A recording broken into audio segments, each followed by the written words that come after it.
Hello and welcome to Sister-Sistah, a series that brings you stories of Nigerian women who now live in the United Kingdom. Now, through candid, intimate conversations, we will get to meet them and hear how they have navigated or are still navigating their journeys, how they balance cultural heritage with new opportunities, and what the future looks like for them. We will also find out if they're a sister or a sister. Stay with us to find out what this means.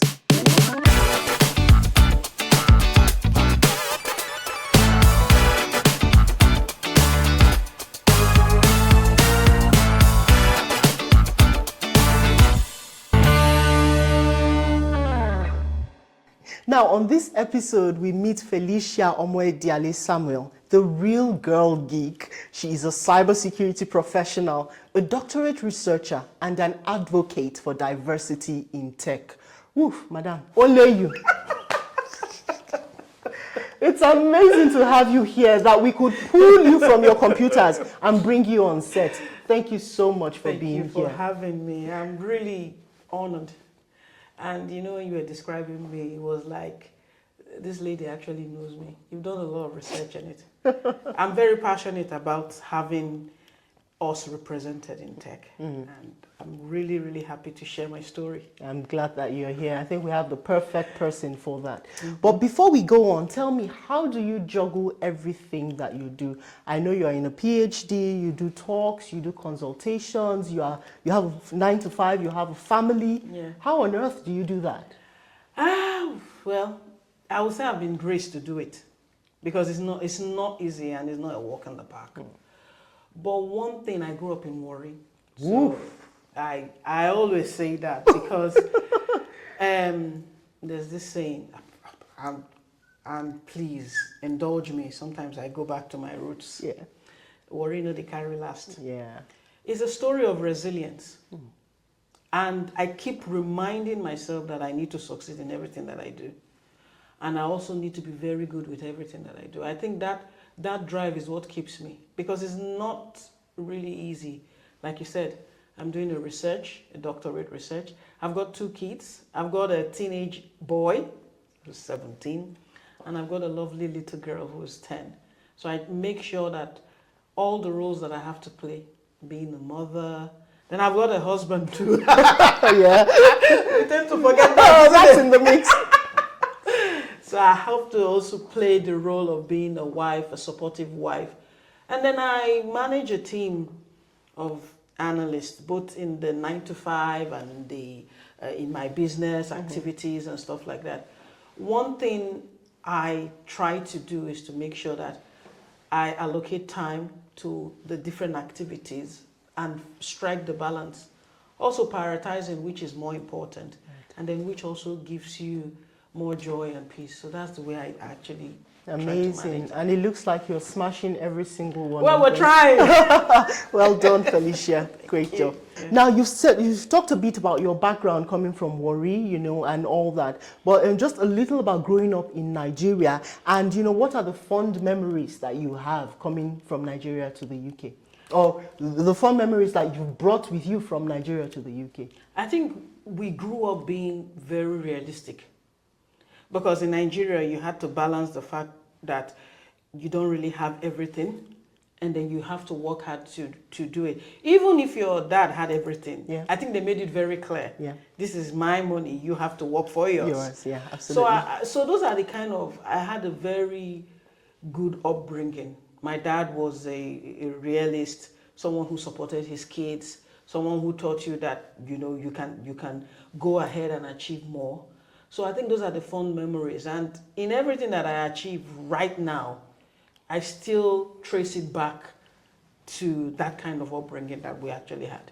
Fantastic. Yeah. Thank God for great dads. Yes. Yeah. But moving to the UK, tell us a bit about that. When did you get here? How was your transition? And what hit you the most? Was it the cold? Was it the culture shock? Walk us through that a bit. It was rough.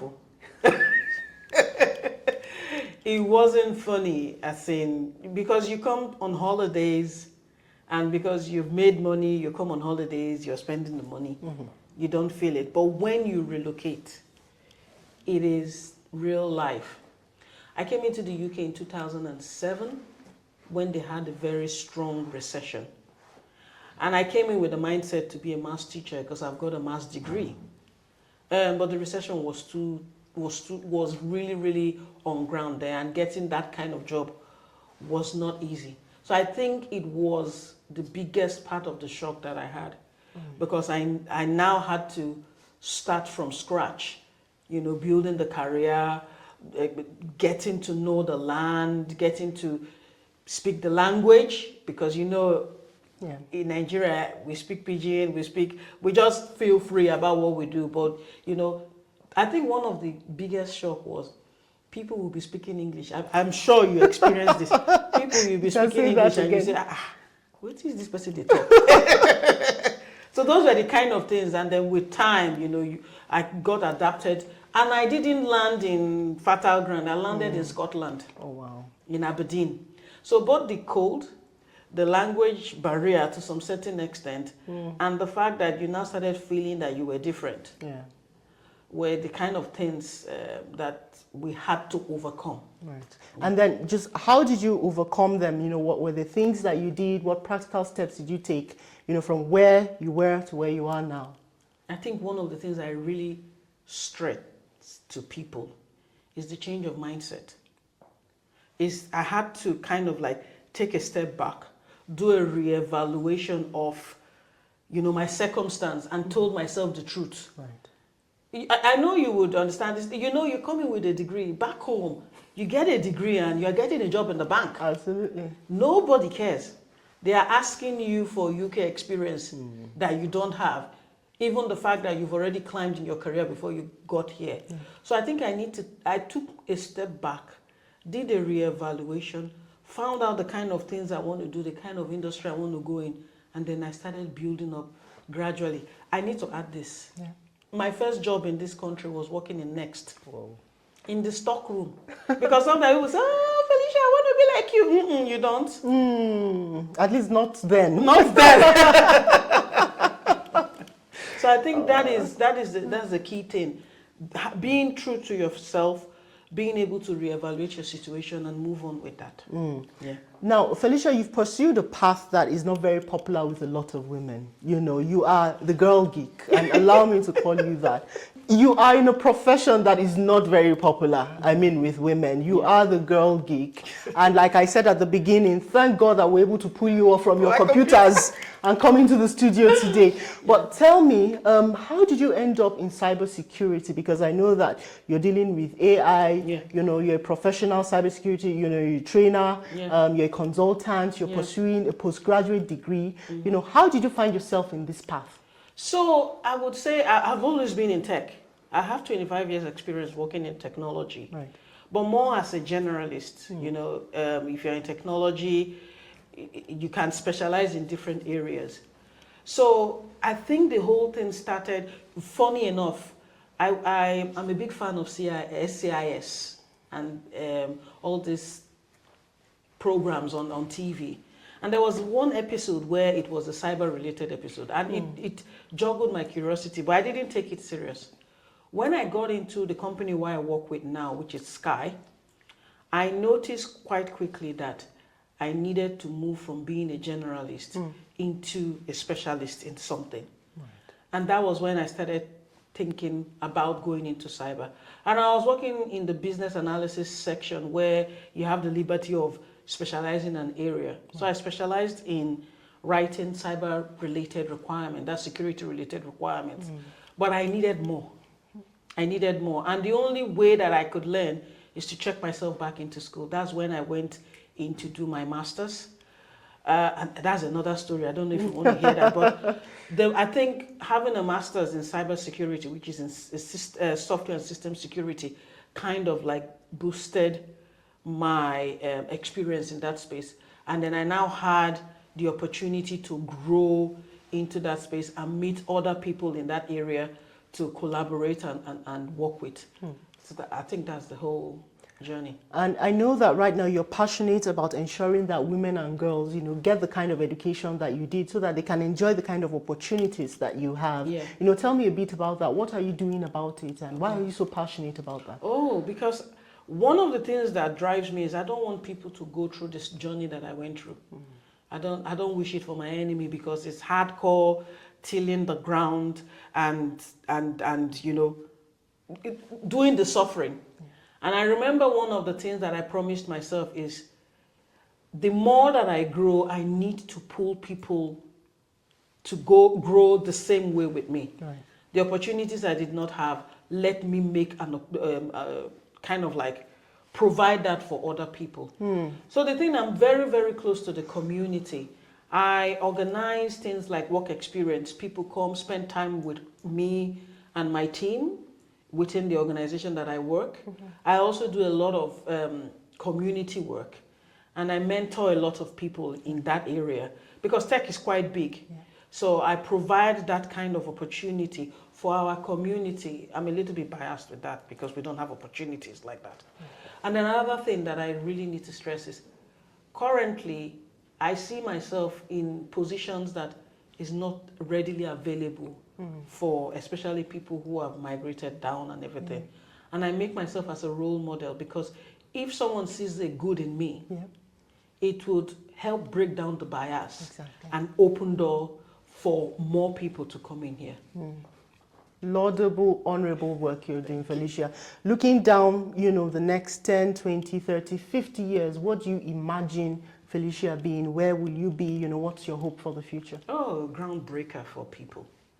I think, listen, for me, my career is like my ministry.